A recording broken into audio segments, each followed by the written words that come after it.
Hello friends, welcome to my channel. ഇന്ന് ഞാൻ ഉണ്ടാക്കാൻ പോകുന്നത് വളരെ ടേസ്റ്റി ആയിട്ടും സിമ്പിൾ ആയിട്ടും ഉണ്ടാക്കിയെടുക്കാൻ പറ്റുന്ന അടപ്രഥമനാണ്. ഈ ഒരു അടപ്രഥമൻ ഉണ്ടാക്കാനായിട്ട് ഞാൻ വീട്ടിൽ തന്നെയാണ് അട ഉണ്ടാക്കി എടുത്തിട്ടുള്ളത്. നമ്മൾ കടയിൽ നിന്ന് വാങ്ങിക്കുന്ന അടയേക്കാളും വളരെ ടേസ്റ്റിയാണ് വീട്ടിൽ തന്നെ അട ഉണ്ടാക്കി എടുക്കുമ്പോൾ. അപ്പോൾ ഹോം മെയ്ഡ് ആയിട്ട് ഉണ്ടാക്കുന്ന അടയുടെ റെസിപ്പി ഞാൻ മുമ്പ് ഷെയർ ചെയ്തിട്ടുണ്ടായിരുന്നു. അത് കാണാത്തവരുണ്ടെങ്കിൽ അതിൻ്റെ ലിങ്ക് ഞാൻ ഡിസ്ക്രിപ്ഷൻ ബോക്സിൽ കൊടുക്കാം. ഇനി നമുക്ക് അടപ്രഥമൻ ഉണ്ടാക്കാനായിട്ട് തുടങ്ങാം. അതിനായിട്ട് 400 ഗ്രാം ശർക്കര ഗ്രേറ്റ് ചെയ്തതിലേക്ക് 1/2 കപ്പ് വെള്ളം ഒഴിച്ചിട്ടൊന്ന് മെൽറ്റ് ചെയ്തെടുക്കാം. അങ്ങനെ നമ്മുടെ ശർക്കരയൊക്കെ നന്നായി ഉരുകി വന്നിട്ടുണ്ട്. ഇനി തീ ഓഫ് ചെയ്ത് ഒന്ന് മാറ്റി വയ്ക്കാം.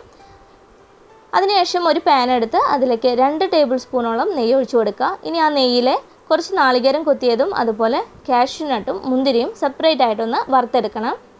അങ്ങനെ നമ്മൾ മൂന്നും വറുത്തെടുത്തിട്ടുണ്ട്. ഇനി അതോടെ മാറ്റി വയ്ക്കാം. ഇനി സെയിം പാനിൽ തന്നെ ഇത് മൂന്നും വറുത്തിട്ടുള്ള സെയിം പാനിലെ നെയ്യിലോട്ട് നമ്മൾ ആദ്യം ഉരുക്കി വെച്ചിട്ടുള്ള ശർക്കര ശർക്കരയുടെ പാനി ഉണ്ടല്ലോ, ശർക്കര പാനി ഒന്ന് അരിച്ചൊഴിക്കണം.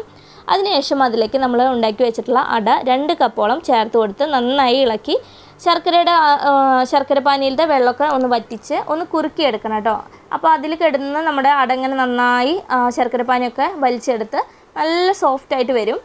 അപ്പോൾ ഹോം മെയ്ഡ് ആയിട്ട് ഉണ്ടാക്കിയെടുത്ത അട ആയതുകൊണ്ടാണ് നമ്മൾ ഒരു 500 ഗ്രാമിൻ്റെ അടുത്ത് അട ചേർത്ത് കൊടുത്തത്.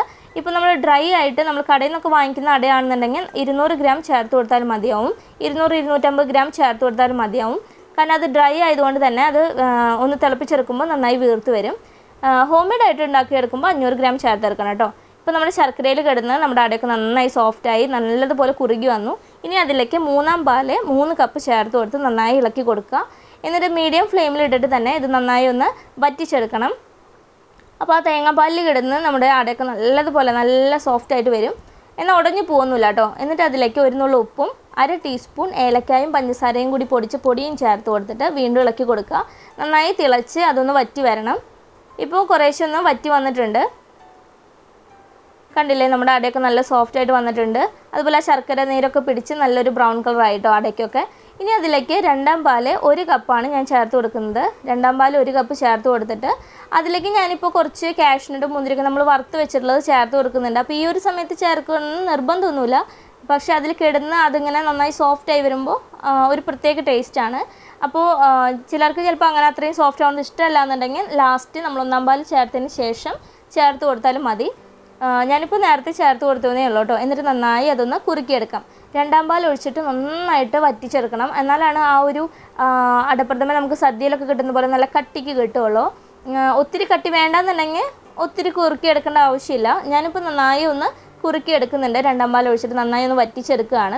ഈ ഒരു സമയത്ത് ടേസ്റ്റ് നോക്കിയിട്ട് മധുരം കുറവുണ്ടെങ്കിൽ കുറച്ചുകൂടി ശർക്കര ഒന്ന് ഉരുക്കി ഒഴിച്ചു കൊടുക്കാം. ഞാനിപ്പോൾ ഒരു 1/2 കപ്പോളം ശർക്കര കൂടി ഒന്ന് ഉരുക്കി ഒഴിച്ചിട്ടുണ്ടായിരുന്നു. അതിനുശേഷം അതിലേക്ക് 1-ാം പാൽ ചേർത്ത് കൊടുക്കുക. 1-ാം പാൽ ചേർത്ത് കൊടുത്താൽ പിന്നെ നമ്മൾ തിളപ്പിക്കാൻ പാടില്ല, നന്നായി ഒന്ന് ചൂടാക്കിയെടുക്കാനേ പാടുള്ളൂ. ഇപ്പോൾ നന്നായി ചൂടായി വന്നു.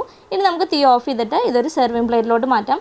അപ്പോൾ വളരെ സ്വാദിഷ്ടമായിട്ടുള്ള അടപ്രഥമൻ ഇവിടെ റെഡിയായി. എല്ലാവരും ട്രൈ ചെയ്ത് നോക്കുക. ഇഷ്ടപ്പെട്ട് കഴിഞ്ഞാൽ ലൈക്ക് ചെയ്യാനും ഷെയർ ചെയ്യാനും കമൻറ്റ് ചെയ്യാനും മറക്കരുത് കേട്ടോ. Thanks for watching.